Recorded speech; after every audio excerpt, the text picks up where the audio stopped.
President Trump deepens U.S. ties in the Middle East with historic economic partnerships, while domestic battles over tax cuts and Medicaid rage on in Congress. Less government, lower taxes, so we can allow the free market to flourish. I think that's what we're going to achieve in this bill. I'm Georgia Howe with Daily Wire Executive Editor John Bickley. It's Thursday, May 15th, and this is Morning Wire.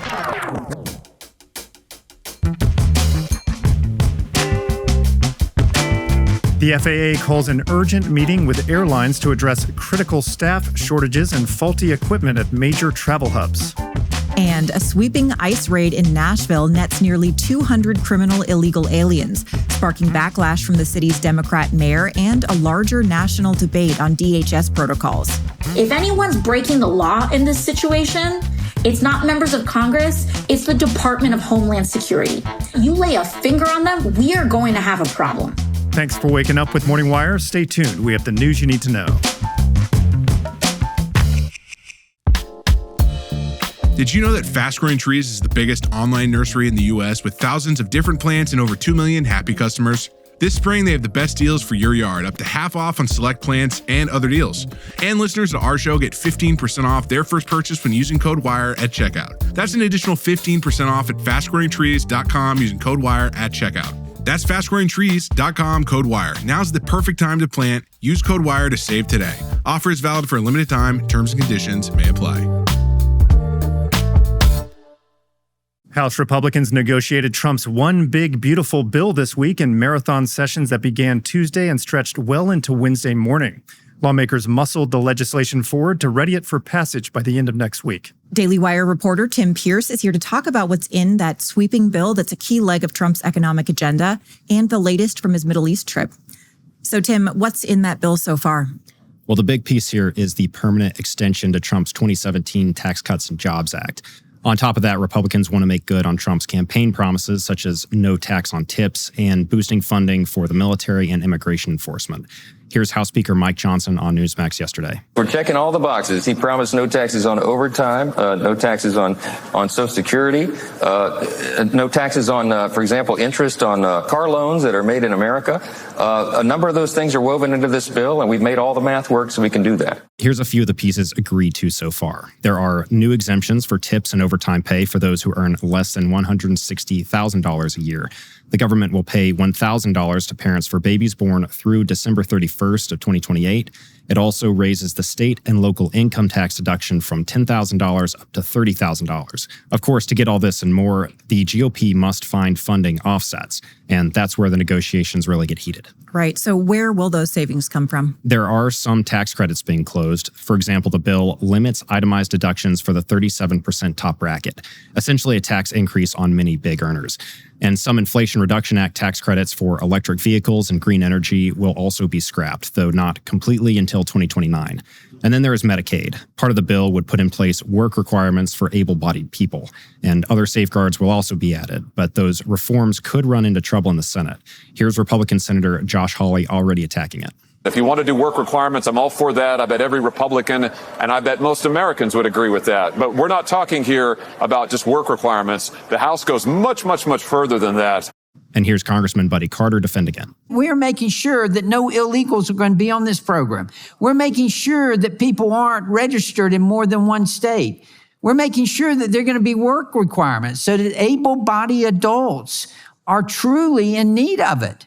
That's what we're doing. We're stabilizing this program. To insinuate, to fearmonger that we are trying to kick people off is simply untrue. Now, this is obviously part of Trump's plan to boost the American economy, but there's also foreign investment overseas that he's hoping to bring to the U.S. Over the past few days, he's been traveling in the Middle East. What has he accomplished so far? Some huge deals with some of the Gulf states. Yesterday, the White House announced an agreement that it said will generate an economic exchange worth $1.2 trillion with Qatar. As part of that deal, Qatar Airways says it plans to buy as many as 210 Boeing planes, and the U.S. has agreed to deeper military cooperation with Qatar. And before that, as we reported, the president struck deals with Saudi Arabia. The White House said those are worth about $600 billion. Well, making deals is what President Trump likes to do most, so hopefully these will benefit America. Tim, thanks for reporting. Thanks for having me. Bad credit can keep you from moving forward. Luckily, Kickoff can help.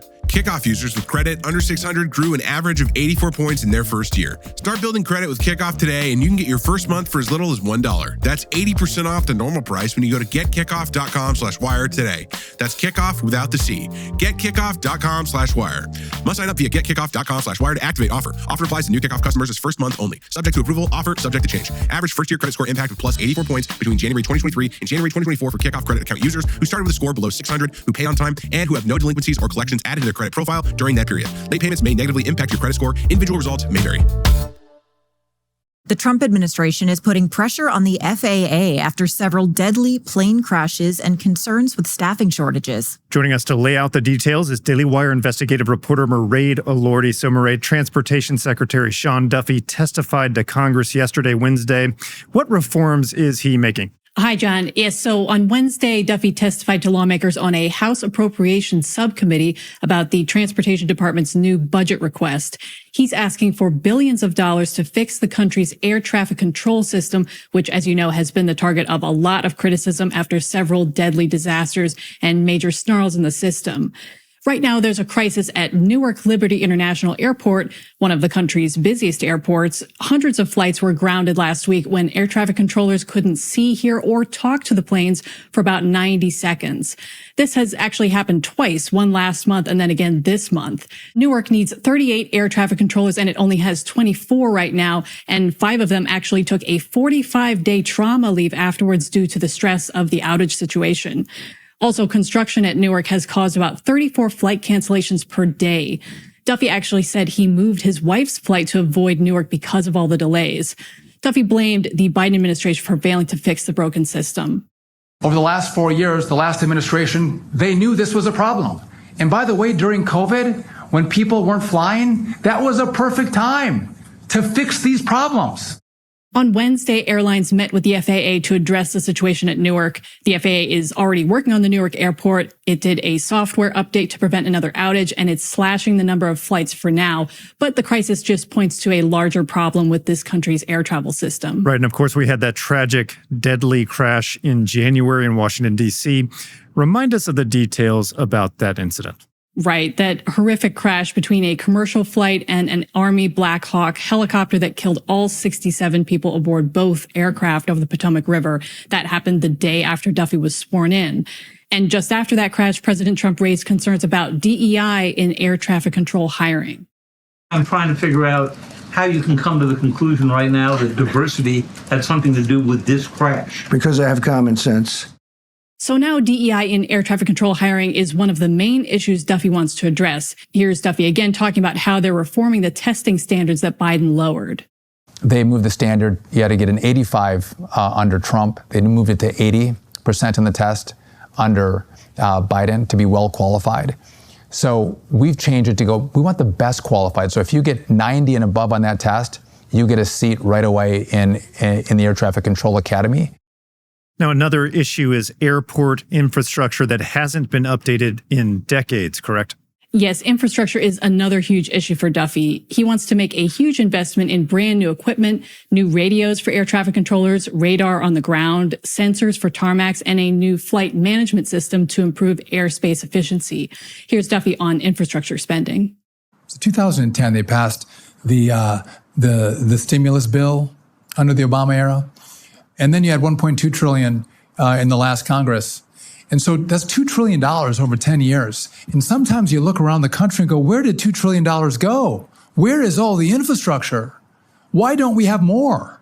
And I think it does, a lot of this money gets eaten up in again, the permitting and the consultants. And I want to see more of the money go, to turn dirt. That's what we have to focus on. As he was testifying to Congress on Wednesday, Duffy's Transportation Department announced it just approved dozens more infrastructure grants for a total of 405 grants worth nearly $5 billion so far. The department says it's cleared about 13% of the backlog under Pete Buttigieg, who was Transportation Secretary under Biden. We'll be certainly tracking all of these reforms Duffy is promising. I mean, while this is a life and death issue for Americans, so very important priority here. Mairead, thanks so much for reporting. Thanks, John. Immigrations and Customs Enforcement carried out a week of raids in Nashville, Tennessee, arresting nearly 200 illegal aliens and prompting outrage from the city's Democrat mayor. Daily Wire investigative reporter Spencer Lindquist has the story on the Nashville raids and the response from the city's government. So Spencer, this is right in our backyard. What do we know about this story? Good morning, Georgia. So that's right. There was a week-long raid here in Nashville, Tennessee that started on May 3rd. And we just learned that agents captured nearly 200 illegal aliens, many of whom had been convicted of criminal offenses. Of the 196 illegal aliens detained by ICE, 95 had prior criminal convictions or pending charges, and 31 had illegally re-entered the United States after being removed. Now, I would think that Tennesseans would generally be happy about this, but that's not really the response we got from the city's mayor. What did he say? Nashville's Democrat Mayor Freddie O'Connell said that ICE's immigration raids caused, quote, deep community harms, and said that he was heartbroken over the federal law enforcement agency's actions. This is a tough moment, and I am heartbroken that today many of our neighbors in Nashville are experiencing fear over family separation rather than the safety we all deserve. The trauma inflicted on families is long-lasting, and I'm doing everything in my power consistent with applicable law to protect anyone who calls Nashville home. He also announced the creation of a Belonging Fund, a joint project between the city of Nashville and a local foundation to provide support to illegal aliens. The fund supports organizations that assist illegal aliens with childcare, transportation, and food needs. Here's O'Connell discussing that fund. This is a first-of-its-kind fund supporting our immigrant and refugee community in moments of crisis, which have been many in that community over the past several weeks. And the mayor also signed an executive order requiring city employees and police to report any communications with ICE to the mayor's office. But Nashville legal director Wally Dietz admitted that there's nothing the city government can do to prevent ICE from carrying out enforcement operations in Nashville. Now, you also spoke to members of DHS. What did they say?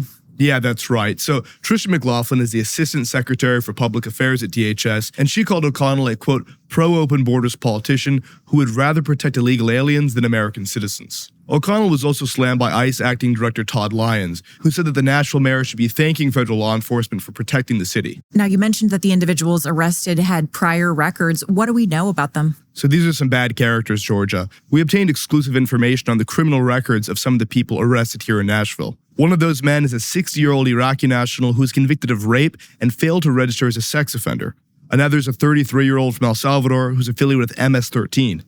And that violent gang was recently designated a foreign terror organization. The government of El Salvador also suspects that man of committing aggravated murder. Then there's a Haitian male convicted of possessing meth with the intent to distribute, a Salvadoran convicted of possessing cocaine with the intent to manufacture and sell the drug, and a Guatemalan national with a conviction for aggravated assault. Now, the tension we're seeing between the Democrat mayor here and immigration officials is playing out in other places as well, particularly in New Jersey. What's going on there? Absolutely. As we reported here, the Newark mayor recently got himself arrested along with some other Democrat lawmakers after trespassing at an ICE facility. On a federal level, we've seen Congressman Alexandria Ocasio-Cortez and even House Minority Leader Hakeem Jeffries both ratcheting up their rhetoric against ICE in recent days. And now what DHS is trying to say, again, they're using public intimidation because they know that they cannot come for us all. They know that they cannot come for us all. And recently what they said is that DHS is allegedly looking into arresting members of Congress who were showing up for their legal and constitutional obligation to conduct oversight. If anyone's breaking the law in this situation, it's not members of Congress, it's the Department of Homeland Security. They'll find out. What would you do? I mean, they'll find out. Reports? I mean, doesn't that broach a... They'll find out. Doesn't that go across... That's a red line. What's the red line, though? I mean, I know we have this... It's a red line. So Democrats are very much up in arms and attempting to defend illegal aliens. Well, the American people continue, though, to support Trump on this. Spencer, thanks for reporting. Thanks for having me. Thanks for waking up with Morning Wire. We'll be back tomorrow morning with more news you need to know.